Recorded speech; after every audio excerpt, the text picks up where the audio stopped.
Telugu one వీక్షకులకు నమస్కారం. ఆంధ్రప్రదేశ్లో ప్రభుత్వ పనితీరు సక్రమంగా లేదని, ప్రజల సంతృప్తికరంగా లేదని సాక్షాత్తు రాష్ట్ర ముఖ్యమంత్రి కలెక్టర్ల సమావేశంలో ఆవేదన వ్యక్తం చేశారు. ఎందుకు అంత అనుభవం ఉన్న నాయకుడే 2 సంవత్సరాల పాలనలో ఇంకా సంతృప్తికరం లేదని అనడానికి గల కారణాలేంటి? దీనిపై విశ్లేషించడానికి ప్రముఖ విశ్లేషకులు మధు మనతో ఉన్నారు. చెప్పండి మధు, ఏంటి చంద్రబాబు నాయుడు గారి ఆవేదన? తెలుగు వన్ వీక్షకులకు ప్రణామం. సార్, బాబు గారు నిన్న కలెక్టర్ల సమావేశంలో తన యొక్క మనోవేదనని చెప్పకనే చెప్పారు అని మనం అనుకోవచ్చు సార్. పరిపాలన, సుపరిపాలన అనేటటువంటి విధానాల్లో ఈ దశలో తన అనుకున్న లక్ష్యాలని చేరలేకపోతున్నా అన్నటువంటి చింతన, ఆవేదన ఉన్నట్లు నాకు అనిపించింది సార్. సమావేశంలో అనిపిస్తుంది కూడా. అయితే ఈ లేక్ డేటా అని, డాష్ బోర్డ్ అని, అంటే పుస్తకాల్లో ఉండేటటువంటి అంకెలు నిజాలు అని చంద్రబాబు నాయుడు గారు నమ్మటం లేదు. ఓకే, అక్కడ ఉన్నటువంటి ఒక ఐఏఎస్ ఆఫీసర్ కాటమనేని భాస్కర్ అనేటటువంటి ఒక ఐఏఎస్ అధికారి చెప్పేటటువంటి లెక్కలు, ఆ పొంతం లేని లెక్కలో ఎక్కడో నేను సంతృప్తిగా ఉన్నాను, మీరు సంతృప్తిగా ఉన్నారు, ప్రజలు మాత్రం అసంతృప్తిగా ఉన్నారు అన్న భావాన్ని ఒక రాష్ట్ర ముఖ్యమంత్రి వ్యక్తీకరించాడు అంటే దాన్ని బట్టి మనం అర్థం చేసుకోవచ్చు. ప్రజలు ఒకటి తెలిస్తే దైవం మరో ఒకటి తెలిసిందని చెప్పి ప్రజలు అందరూ కూడా చంద్రబాబు నాయుడు మీద చాలా భరోసా పెట్టుకొని కోటి ఆకాంక్షలతోటే ఆయనకు ఓటేయటం జరిగింది సార్. కానీ ప్రజలు ఒకటనుకుంటుంటే చంద్రబాబు నాయుడు దిశ మరోవైపు ఉంటుంది. కానీ ఎందుకు ఈ పెద్ద మాట వాడాల్సి వస్తుందంటే సార్, దుష్టుల్ని, దుర్మార్గుల్ని, అవినీతి పరుల్ని అంతమొందిస్తాడు చంద్రబాబు నాయుడు ఈ యొక్క 4.0 పీరియడ్లో. కేవలం ప్రజలు ఓటేసింది సుపరిపాలన ఒక్కటే కాదు సార్, దుష్టుల పట్ల, దుర్మార్గుల పట్ల, అవినీతి పరుల పట్ల మన యుద్ధం ప్రకటిస్తాడు, వాళ్ళని అంతమొందిస్తాడు అన్నటువంటి ఉద్దేశంతో అవినీతుల్ని శిక్షించాలని దుష్ట పరిపాలన సంహరింపజేశారు సార్ ఓటు ద్వారా. ఓటు అనే ఆయుధం ద్వారా ప్రజలు కానీ వాళ్ళ అంచనాలన్నీ తలకిందలైపోయినాయి సార్. ఇప్పుడు దుష్టులు, దుర్మార్గులు ఇంకా సంచరిస్తుంటే చూసి సహించలేకపోతున్నారు. ఏ రాయైతే నేను పొళ్ళోడు కొట్టుకోవటానికి వాళ్ళ అనుకుంటే వాళ్ళ కాడికి వీళ్ళు ఇంకా దుష్టులు, దుర్మార్గులుగా ఉన్నారా అన్నటువంటి ఆవేదనతో పౌర సమాజం ఉంది. కాబట్టి పాలకవర్గము అభివృద్ధిని ఆకాంక్షిస్తూనే దుష్టుల సంహారం కూడా జరగాలని చెప్పి, దుష్ట సంహారం జరగకుండా దేవుడైనటువంటి వాళ్ళు ఒక్కరిని చూపించండి సార్. నాటి రాతి యుగం నుంచి నేటి ఆధునిక యుగం వరకు చూసుకున్నా కూడా దుష్ట సంహారం జరిగినప్పుడే ఆ యొక్క సమాజం ప్రశాంతంగా నిద్రపోయింది, అభివృద్ధికి బాటలు వేయటం జరిగింది సార్. రామాయణం చూసుకున్న అదే చెప్పద్ది, మహాభారతం చూసుకున్న అదే చెప్పద్ది, మన పురాణ ఇతిహాస కథలు ఎన్నో అదే చెప్తున్నాయి సార్. అంటే ప్రజలకి ప్రభుత్వ పథకాలు అందించడం ఒక్కటే పరిష్కారం కాదని చెప్తావు? 100% చెప్తా సార్. ప్రజలు అభివృద్ధికి అదొక్కటే కాదు సార్, ఒక రాక్షసుడు అనేటటువంటి రాక్షస గణాలు మళ్ళీ దండెత్తవు అనేటువంటి నమ్మకం ఏంటి? రాక్షస సంహారం జరగకుండా ఏ రాజ్యం సుఖ సంతోషంగా లేదు సార్. రాముడు కాలంలో చూసాము, మహాభారత కాలంలో చూసాము, అన్ని పురాణ ఇతిహాసాలు చెప్తుంది. మహిషాసుర మర్దన్ని చూసాము, మనము రావణాసురుడు చూసాము. అందువల్ల ఏంటంటే దుష్టుల్ని సంహరించాలా, దుష్టుల్ని శిక్షించాలా, అది చట్టబద్ధంగా శిక్షిస్తాడు అనుకుంటే దుష్టులు, దుర్మార్గులతో చేతులు కలిపేసి నీకిది నాకిది అని కుట్ ప్రోకో అన్నట్టు, కిక్ బ్యాక్స్ అన్నట్టు, ఇది నాడు కుట్ ప్రోకో అన్నారు, కిక్ బ్యాక్స్ కొదవ లేకుండా వీళ్ళ ఎమ్మెల్యేలు, ఈయన పాలనా మంత్రిమండలి సభ్యులు అందరూ కూడా కిక్ ప్రోకోకి, కిక్ బ్యాక్స్కి అలవాటు పడినారని ప్రజలందరూ ఏకోన్ముఖంగా అనుకుంటున్నారు. అది చంద్రబాబు నాయుడు గారికి కూడా తెలిసే జరుగుతుంది అని ప్రజలు అనుకుంటున్నారు. చంద్రబాబు నాయుడుకు ఈ చేతుల్లో ఏమీ లేదు, చంద్రబాబు నాయుడు గారు తెలిసే జరుగుతుంది అనుకుంటారు ప్రజలు. ఇదైతే వాస్తవం. ప్రజాభిప్రాయం అయితే నిర్దిష్టంగా నిష్కళంకంగా ఉంది. అంతా కూడా చంద్రబాబు నాయుడు గారికి తెలిసే జరుగుతుంది. ఏమీ చేయలేని ఆ రోజు కళ్ళకు గంతలు కట్టుకుంటాడు కదా సార్ కొలువులో, ధృతరాష్ట్రుడు మహారాజు కొలువులో కళ్ళకు గంతలు కట్టుకున్నట్టు కళ్ళు లేకుండా ఉంటాడు కదా, కొడుకులు ఏమి చేస్తున్నా కూడా పట్టించుకోకుండా ఉంటాడు కదా. ఏమైంది? కురువంశంతో పాటు రాజ్యం కూడా అంతరించిపోయింది. ఆ రోజు ధృతరాష్ట్రుడి పాలనలో కళ్ళు లేకపోయి పరిపాలన చేస్తుంటే కొడుకులు చేసేటటువంటి అన్యాయాలని అక్రమాలని అడ్డుకట్ట వేయకపోతే ఏమైందంటే కురువంశం నిర్వంశం అయిపోయింది. కేవలం పెన్షన్ల పంపిణీ లాంటి కార్యక్రమాలు, బియ్యం పంపిణీ లాంటి కార్యక్రమాలు చేయటం వల్ల కాదు, పరిపాలనలో ప్రజలు సంతృప్తికరంగా ఉండే విధంగా ఏం చేయాలి అనే విషయంలో చంద్రబాబు విఫలమయ్యాడు.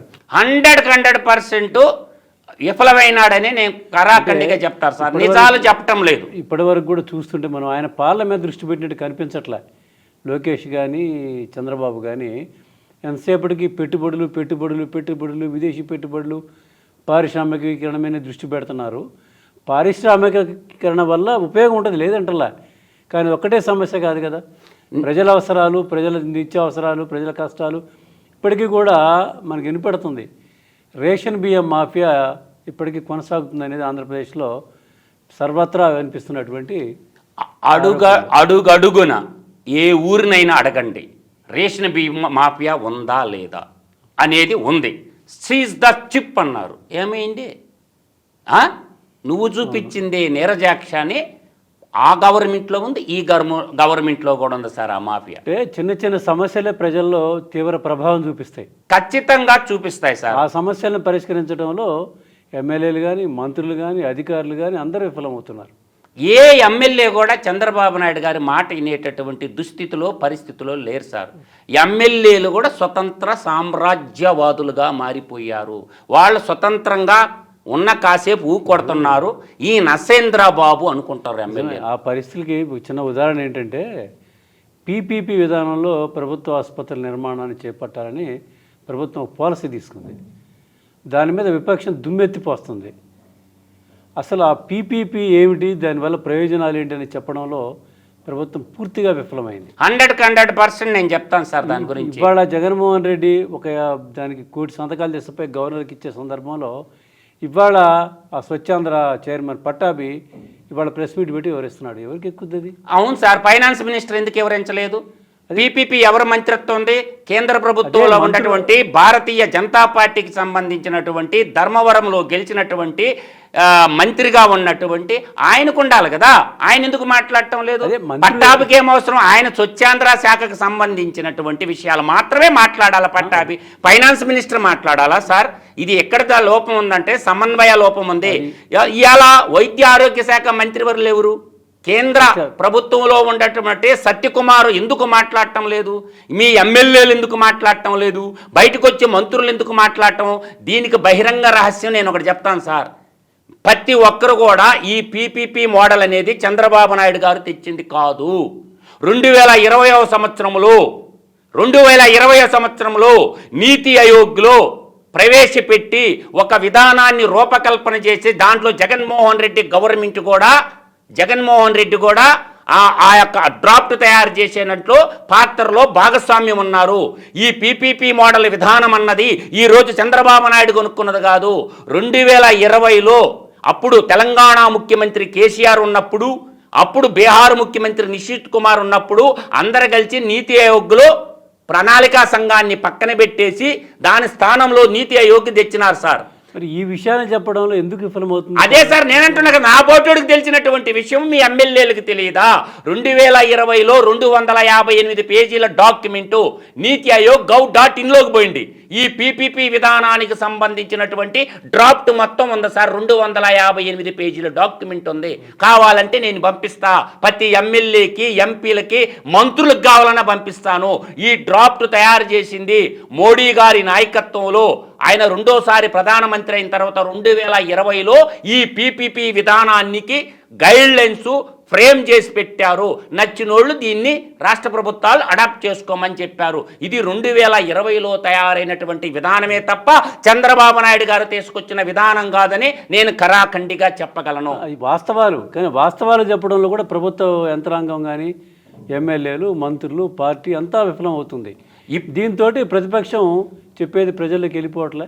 ఖచ్చితంగా ప్రజల్లోకి ప్రతిపక్ష పాత్ర అమోఘంగా వెళ్ళిపోతుంది.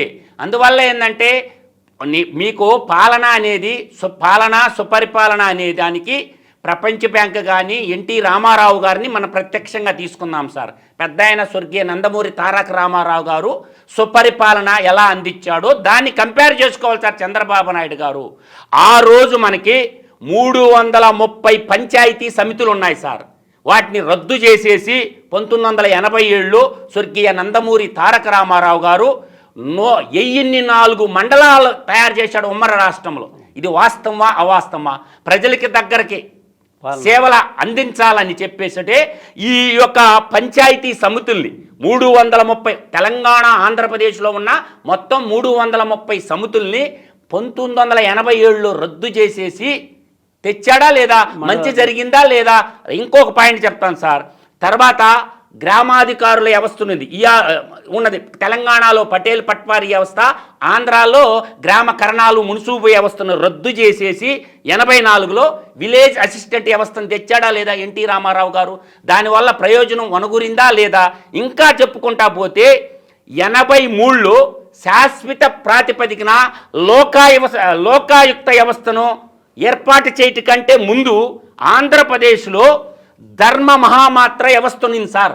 లోకాయుక్త వ్యవస్థ రాకముందే ఆంధ్రప్రదేశ్లో ధర్మ మహామాత్ర అనేటటువంటి ఒక వ్యవస్థను ఏర్పాటు చేసి సుపరిపాలనకి నాంది పలికిన వాడు స్వర్గీయ నందమూరి తారక రామారావు గారు సార్.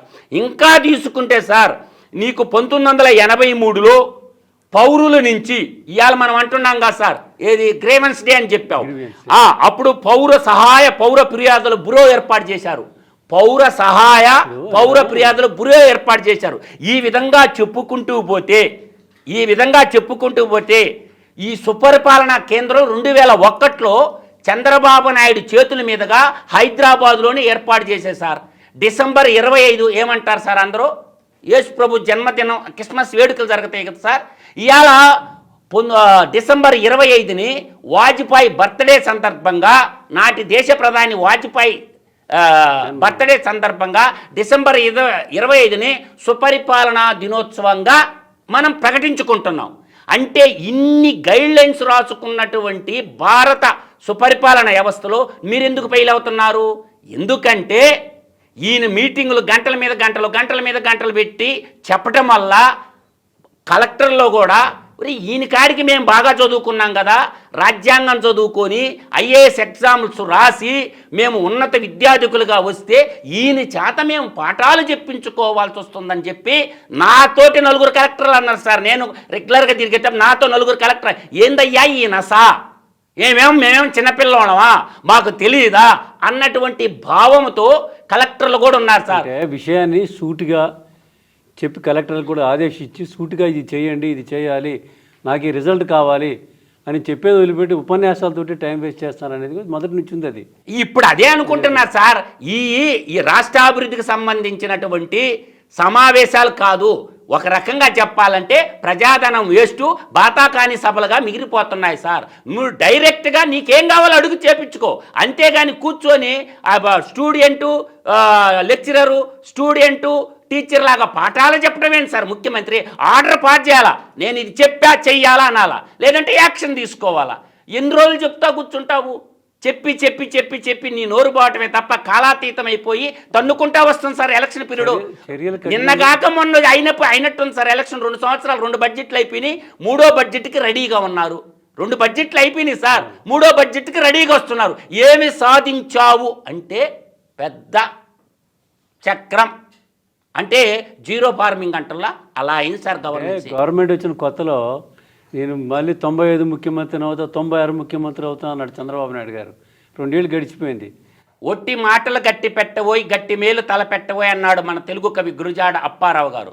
నేను అనుకుంటాం 77 సంవత్సరాల వయసు ప్రభావం కూడా పడి ఉంటుంది ప్రతి మనిషికి ఒక స్టేజీ దాటి ఎక్కుంది. మనం ఉమ్మడి ఆంధ్రప్రదేశ్లో కూడా గతంలో ముఖ్యమంత్రులు చూసినాం, చెన్నారెడ్డిని చూసాం, వెంగళరావుని చూసాం. వీళ్ళు పరిపాలన చేయలే, వాళ్ళు రోలర్లు సార్, పరిపాలన అద్భుతంగా చేశారు. అద్భుతంగా చేశారు. చెయ్యమంటే చెయ్యాలంతే. అధికారులు ఫైల్ పట్టుకొని పోవాలంటే భయపడేవాళ్ళు వాళ్ళ ఛాంబర్కి, అట్లా పరిపాలించారు. ఇప్పుడు ఏకస్వామ్యం సార్, సమిష్టి మంత్రిమండలిని పనిచేయనియటం లేదు కదా. ఇక్కడ వస్తున్న లోపం ఏంటంటే ఈవీ రావు గారు, ఏ మంత్రిమండలిని పనిచేయనియటం లేదు సార్. సీఎంఓ ఆఫీస్ అధికారులు ఆఫీసులో సెక్రటేటర్ల అధికారుల్ని నమ్ముతున్నాడు. సొంత బిడ్డలు నువ్వు గెలిపించుకున్నటువంటి ఎమ్మెల్యేలని నువ్వు నిర్మించుకున్నటువంటి మంత్రుల్ని నమ్మడం లేదు. ఇది అసలు సమస్య. మంత్రుల్ని చంద్రబాబు నాయుడు గారు నమ్మటం లేదు, ఐఏఎస్ ఆఫీసర్ని నమ్ముతుండ తప్ప మంత్రుల్ని నమ్మటం లేదు. సీఎంఓ ఆఫీస్ అధికారులను నమ్ముకుంటుండు కాబట్టి వాళ్ళు చంద్రబాబు నాయుడిని నట్టేట ముంచుతుండు. అట్టేడుగా అందరు మునుగుతారుగా, ఒక్కడ మునుగుడు మొత్తం మునుగుతారు. మొత్తం వాళ్ళకేం కాదు సార్, కార్యకర్తలు సమిధులైపోతారు. నా ఎమ్మెల్యేలకి ఏం కాదు సార్. ఇప్పుడున్న సగం మంది ఎమ్మెల్యేలు వైసీపీ వాళ్ళే కదా సార్ తెలుగుదేశం పార్టీలో. ఇప్పుడున్న కూటమిలో కలిసిన 164 మంది ఎమ్మెల్యేలు 75 మంది 73 మంది వైసీపీ నుంచి వలస వచ్చినటువంటి పక్షులే కదా. వాళ్ళకేమి ఓడదు సార్. ఈడ కాబట్టి ఆడ కాబట్టి ఏడ. కానీ సమిధులైపోయేది కార్యకర్తలు, వాళ్ళ కుటుంబాలు. అల్లో రామచంద్ర అనాల్సి వస్తుంది అనమాట. అసురగణం మళ్ళీ అధికారంలోకి కానీ వచ్చిందంటే కార్యకర్తల కుటుంబాలు బలైపోతాయి. దీన్ని దృష్టిలో పెట్టుకొని గౌరవనీయులైన చంద్రబాబు నాయుడు గారు తన యొక్క విజ్ఞతకే వదిలేస్తున్నా సార్. నేను చెప్తూనే ఉంటాను, ప్రతి తప్పుని నేను గళంగా చెప్తున్నాను ఆయనకి. ఇంటే హితోక్తి ఇంటే మంచిది.